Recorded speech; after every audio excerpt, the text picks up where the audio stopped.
Welcome. We're about to walk through a story that honestly feels like a dream come true, but it turns into a serious cautionary tale.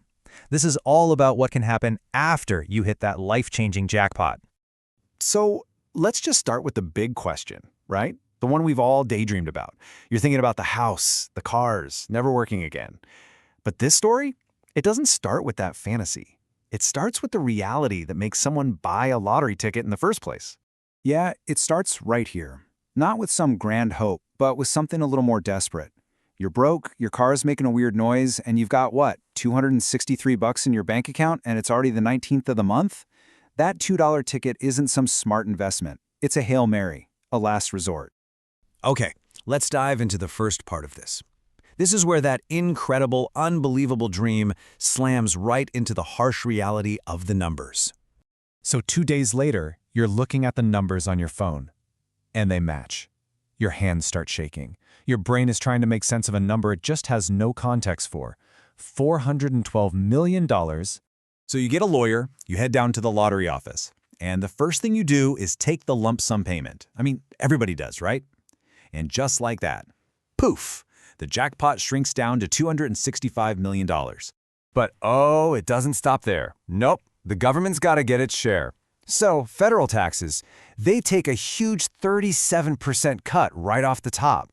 Then, depending on where you live, your state can take another 6, maybe 8%. By the time that wire transfer actually hits your account, you're left with $118 million. And this right here, this is the first really crucial thing to understand, that psychological shock. See, your brain latched onto that huge headline number, $412 million. But the reality is so much less. It creates this totally bizarre feeling, like you've just been robbed of money you never even touched. And this quote just brilliantly sums up that first and fastest change. The money almost immediately starts to warp your entire perspective on reality, on what things are worth, and on what it even means to have enough. So, with this totally new perspective and $118 million in the bank, we move into phase 2.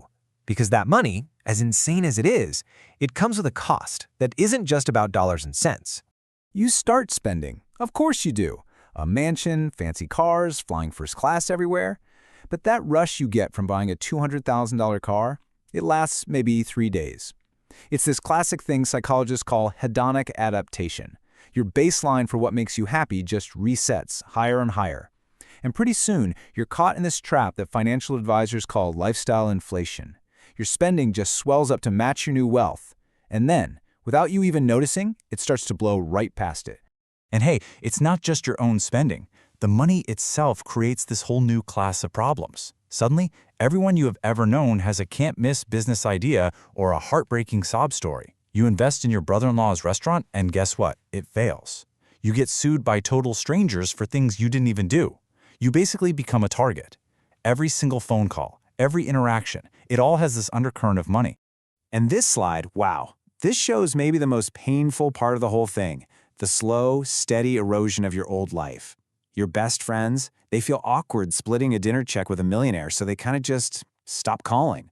Your brother, whose restaurant you bankrolled, now he kind of resents you because you didn't give him enough money to really make it. All those relationships just start to fray at the edges. And this becomes your new reality. Your inner circle isn't really friends and family anymore. It's your lawyer, your accountant, your personal trainer, people you pay to be in your life. The trust you have is purely transactional. So you're surrounded by people all the time, but you are profoundly, deeply alone. Loneliness is now something you talk about with a therapist you're paying $400 an hour to listen to you. And that deep, profound isolation, it leads us directly into the final act of this story, the reckoning. It's when those numbers that once seemed absolutely infinite finally and completely run out. The collapse, when it finally comes, is just brutally fast. 5 years in, your wealth manager sits you down. The warning is stark. You've burned through $77 million. Your lifestyle is costing way more than your investments could ever possibly generate. You try to cut back, you really do, but the habits are there, the mortgages are due, and just 3 years later, it is all gone. And this is the brutal result. Before you won, you had some debt, sure, but it was manageable. You had a steady job.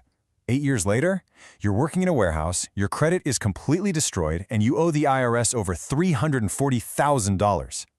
You went from poor to rich to a place that is financially much, much worse than where you ever started. The financial loss is absolutely devastating, but the psychological scar, that's permanent.